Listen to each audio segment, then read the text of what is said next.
13 h, c'est le journal. Donc bonjour mesdames, messieurs, bienvenue. Voici notre sommaire.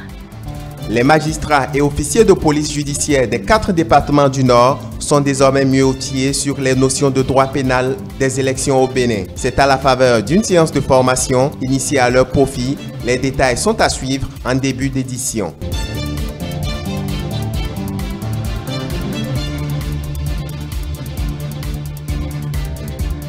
Le Bénin a réceptionné ce mercredi 10 mars ses premières doses de vaccin contre la pandémie de la Covid-19. C'est une initiative du projet COVAX qui vise à accompagner les efforts du gouvernement dans la riposte contre le coronavirus.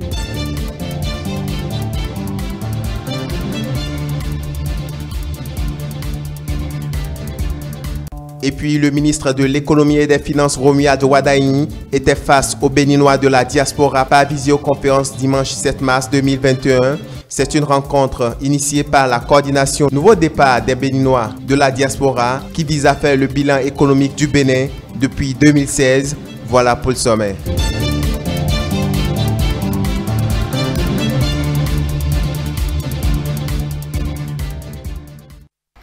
Les magistrats et officiers de police judiciaire des 4 départements du Nord Bénin en savent davantage sur le droit pénal des élections au Bénin. C'est à la faveur d'une séance de formation organisée à leur intention ce mercredi 10 mars 2021. Le thème unique de cette formation, dont l'enjeu saute à l'œil, est le droit pénal des élections et les réseaux de communication électronique et non électronique. Isaac Adje nous fait le point ici.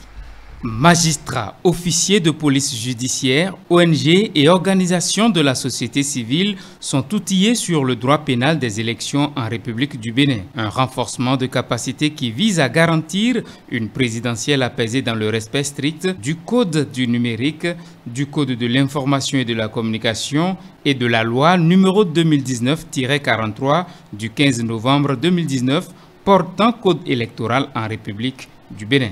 Dans un premier temps, nous avons présenté les différentes infractions qu'on peut avoir, les infractions courantes en matière électorale et les infractions en matière électorale qui peuvent être commises par les technologies de l'information et de la communication. Nous avons donc abordé les infractions avant le scrutin, les infractions commises au moment du déroulement du scrutin et les suites. Dans une deuxième partie, nous avons abordé le traitement judiciaire de ces différentes infractions, la poursuite et le jugement. Nous avons insisté sur le fait que par rapport aux infractions commises en matière électorale et relatives au code de l'information et de la communication, il y a une protection qui est accordée aux journalistes et on n'utilise pas la procédure habituelle de flagrance, mais plutôt celle de citation directe. La divulgation illégale d'informations personnelles et biométriques, la proclamation hâtive des résultats du scrutin sur les réseaux de communication électronique et bien d'autres infractions sont passibles de poursuites judiciaires. C'est d'ailleurs l'un des points clés de cette formation de rappel et d'actualisation des connaissances. Alors le thème, c'est le droit pénal des élections et la communication, les moyens de communication électronique. Vous n'êtes pas sans savoir que nous sommes à la veille d'une échéance importante des élections présidentielles. Et il est important donc qu'on puisse rappeler, nous puissions rappeler les règles déjà prévues par le texte et d'harmoniser les pratiques au niveau de nos parquets, au niveau des procureurs et des juges correctionnels. C'est l'objet de cette rencontre. Ça a été une rencontre d'échange. Il y a eu beaucoup de préoccupations et le communicateur, ensemble avec le premier président de la Cour d'appel de Parakou et moi-même, le superviseur, nous avons pu répondre et échanger avec les collègues et les OPJ. Et je crois qu'après cela, ceux qui ont pris part à cette formation vont échanger, vont répandre la nouvelle. Et je crois que le gouvernement prend aussi des dispositions. Je sais que le pays est cadré en 3 zones. Les maires et autres sont conviés aussi à des formations dans ce sens pour que tout se passe dans la paix et dans la quiétude. Et force doit rester à la loi. Au nombre des principes démocratiques, nous avons l'instauration d'un état de droit, l'alternance au pouvoir pour ne citer que cela. D'où l'appel de tous au respect du droit pénal sur les élections. On reste avec Isaac Adjel, la première vice-présidente de l'Assemblée nationale, Mariam Chabi Talata, poursuit sa tournée de sensibilisation sur le maintien de la paix. Elle était le lundi 8 mars 2021 dans la commune de Tchaourou. La séance s'est tenue à la Maison des Jeunes de Tchaourou avec la participation des forces vives de la commune. Mariam Talata Zimé est accueillie ce 8 mars 2021 à Tchaourou par l'exécution de l'hymne national. Il s'agit pour elle d'aller échanger avec les forces vives de cette commune sur la problématique de la paix en période électorale. Les autorités au niveau déconcentré de la commune reconnaissent le caractère impérieux d'une telle communication à cette localité combien particulière. La commune de Tchaourou est l'une des communes très sensibles en matière de paix. C'est pourquoi votre arrivée contribuera à coup sûr la culture de la paix. C'est le lieu de remercier très sincèrement le gouvernement à travers vous pour tout ce qu'il fait dans le cadre de la promotion de la paix. Je vous demande d'écouter religieusement les dits messages. L'ambassadrice de la paix s'échine avec un renfort la prière afin que la colombe de ses ailes fasse souffler le vent de la paix dans la commune de Tchaourou. Plus que jamais, nous avons besoin dans notre pays, et pourquoi pas dans la sous-région, de parler de paix et de paix. J'ai visité la commune de Savet.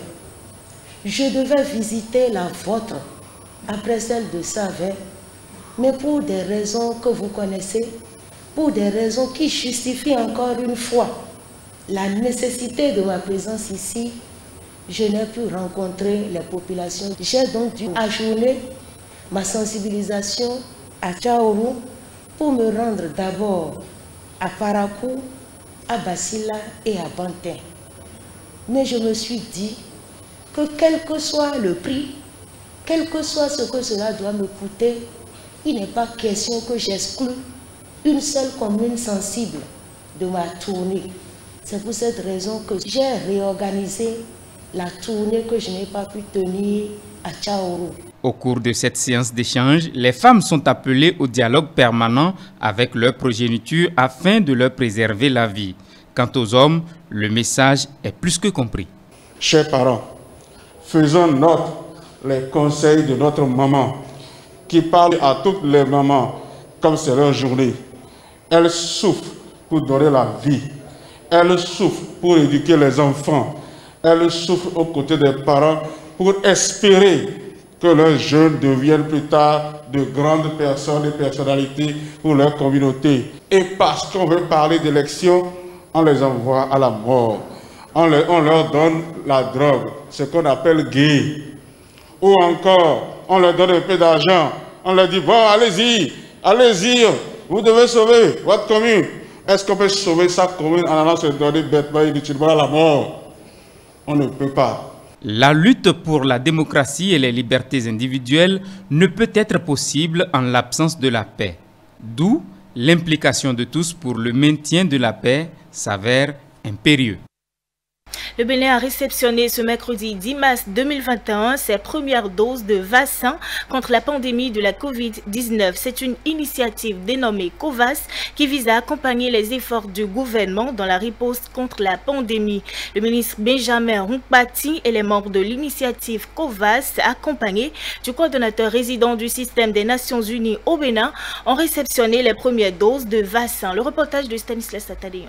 144 000 doses de vaccins anti-Covid reçues par le ministre de la Santé Benjamin Hunkpati. Cette livraison constitue le premier lot destiné au Bénin, une initiative COVAS qui entre dans le cadre de la riposte contre la pandémie. Nous venons de recevoir le premier lot des vaccins de l'initiative COVAX qui a été mise en place dans un effort de solidarité internationale pour appuyer nos pays pour contrer la pandémie de la Covid-19. Ce premier lot est constitué de 144 000 doses de vaccins, nous permettront de couvrir pratiquement 70 000 cibles. L'initiative COVAX à laquelle le Bénin a adhéré est un bel exemple de partenariat. En accueillant le premier lot de vaccins anti-Covid-19, nous célébrons un symbole qui nous encourage beaucoup à aller de l'avant. C'est pour ça que je félicite Je salue les efforts du gouvernement et de tous les acteurs engagés dans la lutte contre la Covid-19 pour cette étape décisive. L'initiative COVAS a pour objectif de soutenir les efforts du gouvernement, mais aussi et surtout assurer un accès juste et équitable à la vaccination Covid-19. La vaccination reste un maillon important dans la lutte contre cette pandémie. Et c'est pourquoi la première dotation en vaccins reçue aujourd'hui via l'initiative COVAS de 144 000 doses, avec du matériel d'inoculation composé de 145 000 seringues autobloquantes et 1450 boîtes de sécurité, constitue ainsi que ce vaccin pourra être aussi conservé dans les conditions de conservation existantes dans le pays, entre 2 degrés et 8 degrés. Ces vaccins sont fabriqués sous licence de Serum Institute of India, qui fabrique d'ailleurs la plupart des vaccins du programme élargi de vaccination. L'OMS se réjouit d'accompagner le Bénin dans ce processus dont l'un des objectifs essentiels est que 20% de la population béninoise la plus vulnérable bénéficiera de ces vaccins. Le ministre de la Santé Benjamin Hunkpati a remercié les membres de l'initiative COVAS pour leur soutien. Il a également profité de l'occasion pour rappeler à la population que ces vaccins n'excluent en aucun cas l'observance des mesures barrières. Je voudrais, au nom du gouvernement et de son chef, le président Patrice Talon, remercier l'ensemble des membres du groupe COVAX ainsi que les donateurs pour cette initiative qui nous permet de pouvoir contrer efficacement la pandémie de la Covid-19. Je voudrais également rappeler que cette vaccination ne dispense aucunement du respect strict des mesures barrières.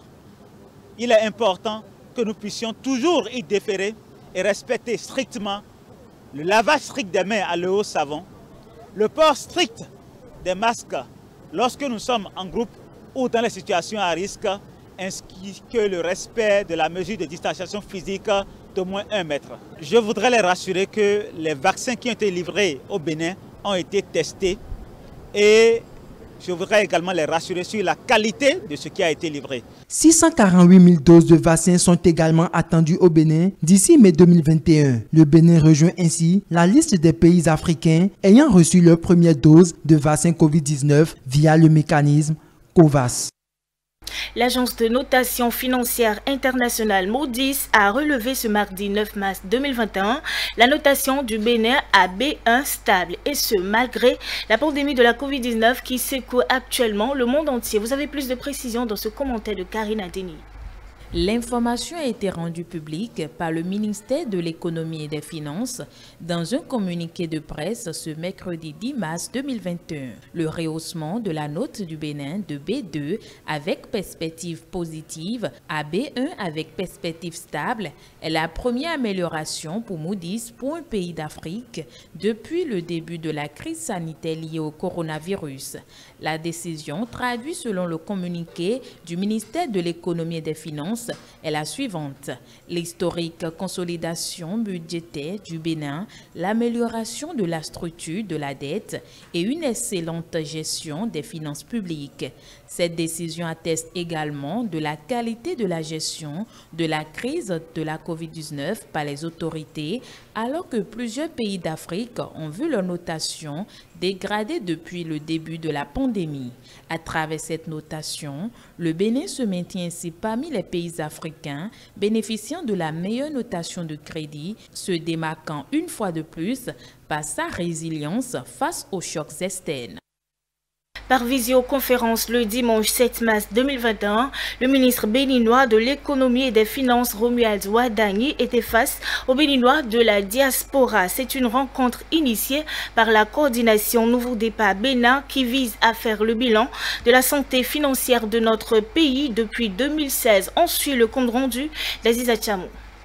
Romuald Wadagni face aux Béninois de la diaspora par visioconférence pour un seul objectif: faire le point des progrès enregistrés en termes d'assainissement des finances publiques et de mobilisation de ressources. La macroéconomie, ça consiste en fait à analyser le pouls de l'économie au travers d'indicateurs, d'agrégats. Et donc le premier point qu'on regarde généralement, ça va être le rythme de production de richesse, qui se mesure souvent au travers du PIB. En 2015, ce taux de croissance, donc le rythme de production de richesse, était exactement de 1,8%. Donc moins de 2%. L'année passée, les chiffres liés à la production de richesses, donc au titre de 2019, affichaient un taux de croissance de 6,9%, quasiment 7% en 2019. En 2020, un contexte où nous étions toujours en fermeture des frontières avec le Nigeria, nous avons subi de plein fouet les conséquences de la Covid, mais grâce aux mesures uniques que le gouvernement du Bénin a prises, mais nous allons finir l'année avec un taux de croissance assez proche des 4%. Je vous rappelle qu'au début de la Covid, en avril, nous avons eu une mission du Fonds monétaire international qui a revu les performances et les projections de croissance pour l'ensemble des pays et avait indiqué que le Bénin ferait un taux de croissance de l'ordre de 2,3%. Et ce taux prévu pour 2020 plaçait le Bénin comme le pays ayant le deuxième taux de croissance le plus élevé dans toute l'Afrique. Et pour parvenir à cette performance, plusieurs secteurs de l'économie y ont concouru selon l'argentier national. Le premier, c'est le secteur de l'agriculture. Les réformes qui ont été opérées et les investissements importants pour diversifier nos productions, créer de nouvelles filières, ont permis à l'agriculture d'avoir des performances exceptionnelles. En gros, nous avons aujourd'hui une agriculture qui fait qu'on a des produits pour lesquels on n'avait pas de visibilité au niveau international. Mais aujourd'hui, le Bénin est le deuxième producteur d'ananas en Afrique. Au niveau de la filière riz, nous avons fait l'année passée plus de 400 000 tonnes et nous avons des ambitions d'atteindre 1 million de tonnes avec peut-être d'ici fin 2022, début 2023, de pouvoir arriver à un rythme de production du riz qui atteindra et dépassera rapidement les 1 million de tonnes. Nous avons les filières de la NACAD qui ont fait des performances exceptionnelles, etc., etc. Nous sommes devenus, pour la deuxième année consécutive, premier producteur du coton en Afrique. En fin de séance, la question du rocambolesque détournement survenu à la Direction générale des impôts a été abordée. Sur ce dossier dont le montant réel reste encore un mystère, Romuald Wadaini a apporté quelques clarifications. Vous savez ce qu'on a découvert? Un réseau de fraude inimaginable. Je dois liquider ma TVA. Avant, je venais avec soit du cash ou un chèque. Donc le DAF fait un chèque, il le remet à un agent de la société qui allait au service des impôts. Il présente le chèque, on prend le chèque, on inscrit sur la situation fiscale du contribuable qu'il a payé son impôt. Mais ce chèque, il n'est jamais compensé à la banque. Parce que derrière, collusion entre l'agent et l'entreprise, ok, vous dites que j'ai payé, c'est 100 millions de TVA à reverser. Très bien, on dit que vous avez payé puisque vous avez donné le chèque. Mais le chèque est foutu dans un tiroir. Mais vous savez que tant que le chèque n'est pas présenté à votre banque, pour que votre banque prenne l'argent sur votre compte, l'État ne prend pas, n'a pas récupéré l'argent. Et il y avait des milliards qui étaient volés comme ça, parce que vous présentez le chèque et collusion entre les agents et les entreprises. Mais en réalité, le trésor public ne recevait jamais l'argent. Alors bien entendu, ceux qui avaient des privilèges, ils se sentent maintenant sous pression. Ceux qui profitaient des trous dans la raquette, ils sentent que la pression monte sur elles. Mais non, la pression fiscale n'a pas monté. Nous n'avons pas créé d'impôts nouveaux, nous en avons supprimé une douzaine. Mais moins de fraude, moins de corruption, moins de mauvaise gestion. Le Bénin s'est mis depuis 2016 sur les rails du développement. Il n'est donc pas question de fléchir. Le ministre a donné l'assurance selon laquelle la santé financière de notre pays est au beau fixe. Ce mercredi 10 mars 2021 s'est tenu le Conseil des ministres sous la houlette du chef de l'État, Patrice Talon. Plusieurs décisions ont été prises, notamment la réalisation des études d'aménagement du périmètre situé au nord de la route des pêches. Suivez le porte-parole du gouvernement, Alain Ouroula, pour en savoir plus. Le gouvernement a entrepris de réaliser ces études pour conforter la vocation touristique de la route des pêches, notamment sa phase 2, dont les servitudes d'emprise doivent être dégagées. Cette mission est donc destinée, entre autres, à faire un état des lieux de la zone, élaborer le plan d'aménagement foncier de la partie rurale en vue de dégager des disponibilités nécessaires à l'installation des infrastructures de viabilisation, proposer et délimiter les zones cibles d'intervention qui devront faire l'objet de plans d'aménagement. Réaliser les documents d'urbanisme à appliquer assortis des règlements d'urbanisme y relatifs. Définir les règles particulières de gestion du domaine public. Réaliser le master plan global du périmètre de la zone à vocation touristique entre Cotonou et Ouidah en mettant notamment en exergue les périmètres de remembrement, l'emprise de l'infrastructure routière et ses servitudes. Définir les mécanismes financiers et d'opérationnalisation.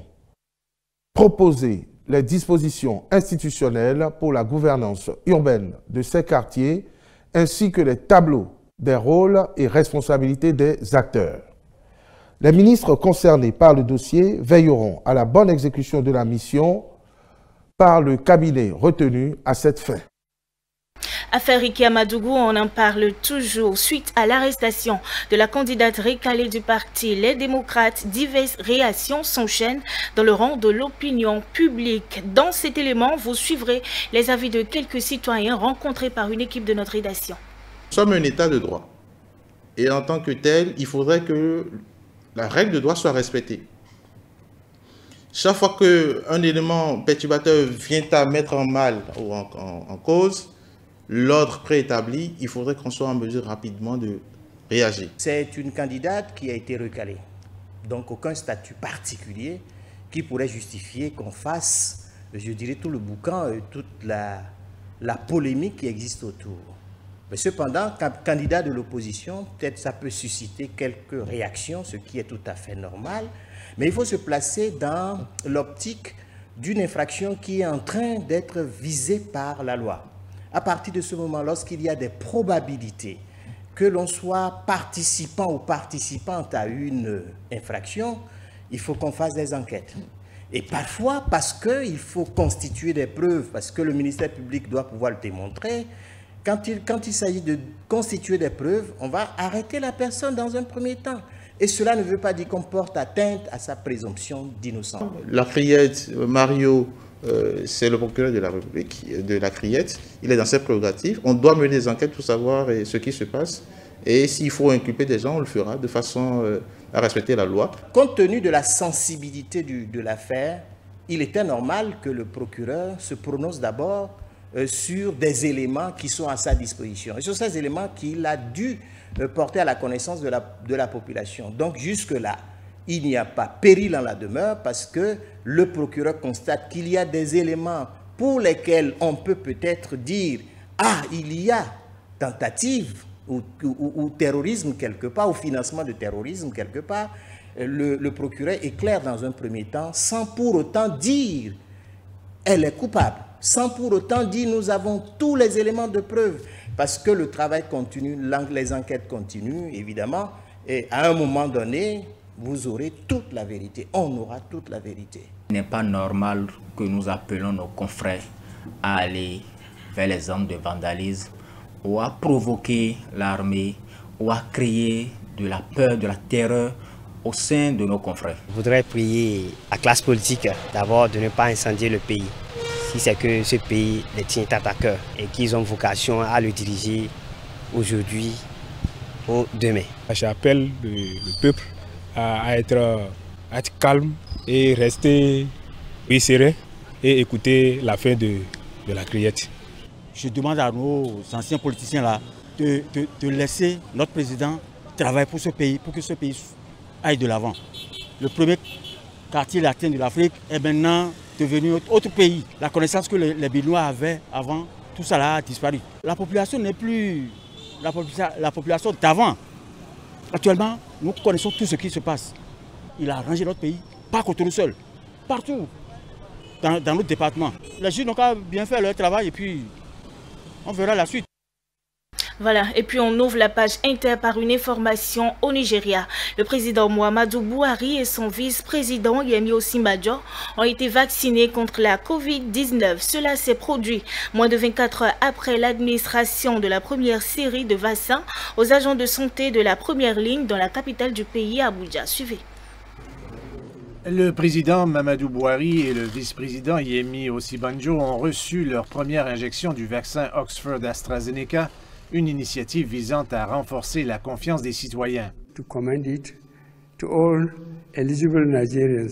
Je souhaite recommander à tous les Nigérians éligibles de faire de même afin que nous puissions être protégés du virus.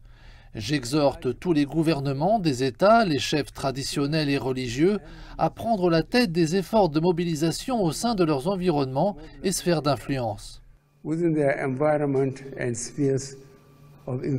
Les autorités affirment que le vaccin a suscité un scepticisme généralisé.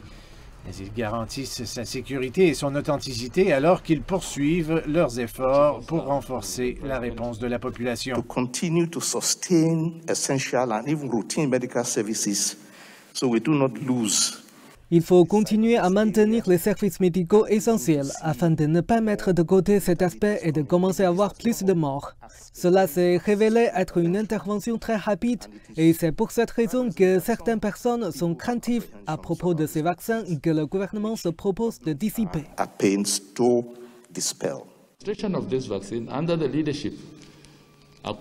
L'administration de ce vaccin est sous la direction et la coordination du groupe de travail, mais le ministère de la Santé et son agence, l'Agence de développement des soins de santé primaire, ont la responsabilité constitutionnelle de gérer les opérations. Tout processus non autorisé de vaccination doit être interrompu, car très bientôt, comme vous avez l'authentique, de faux vaccins vont commencer à émerger. Le Nigeria a reçu près de 4 millions de doses du vaccin Oxford-AstraZeneca plus tôt cette semaine. Le gouvernement affirme que des plans sont en cours d'élaboration pour obtenir au moins 50 millions de doses de 3 autres types de vaccins d'ici avril par le biais de l'Union africaine. Le pays espère vacciner plus de la moitié de ses 200 millions d'habitants au cours des 2 prochaines années. Direction la Chine où un député de l'APN de Beijing cherche à renforcer le rôle des architectes dans le développement urbain de haute qualité. Nos confrères de la CCTV+ nous informent davantage. Avec plus de 3 décennies d'expérience pratique, le député de l'APN Wu Chen, également architecte en chef au Beijing Institute of Architectural Design, a conçu plusieurs sites majeurs dans la capitale chinoise, y compris la gare du sud de Beijing et le parc industriel de Shougang. En tant qu'architecte expérimenté, Wu Chen a non seulement longtemps mis l'accent sur la protection de la culture urbaine et des sites historiques, mais aussi sur la poursuite de la diversité culturelle grâce à un développement urbain de haute qualité. Wu Chen dit que les architectes nationaux devraient avoir un plus grand rôle à jouer si la Chine veut passer d'un développement rapide à un développement de haute qualité. Les architectes chinois travaillent dur depuis des générations. Le Grand Palais du Peuple, le Musée national de Chine, le Musée national d'art, le Palais culturel des nationalités, ce sont toutes de belles œuvres modernes de l'architecture chinoise.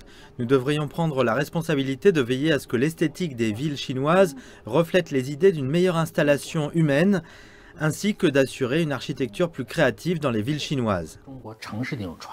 Au cours de la dernière année, Wu Chen a visité un certain nombre d'associations nationales d'architecture et d'ingénierie. Il s'est aussi entretenu avec des professionnels qui ont travaillé à l'étranger pour chercher les problèmes de l'industrie. Sur la base de discussions précédentes avec des experts étrangers, Wu Chen a constaté qu'il était difficile pour les ingénieurs et architectes chinois de s'engager dans des travaux à l'étranger en raison d'un manque de reconnaissance internationale pour leurs qualifications professionnelles.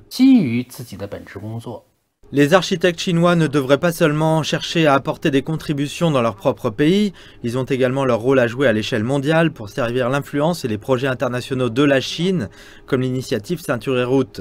En plus de la conception d'architecture et d'infrastructures, nous devrions également pousser pour des réformes dans d'autres domaines, comme assurer la formation professionnelle et la formation continue pour les ingénieurs, afin de suivre les normes les plus élevées au monde.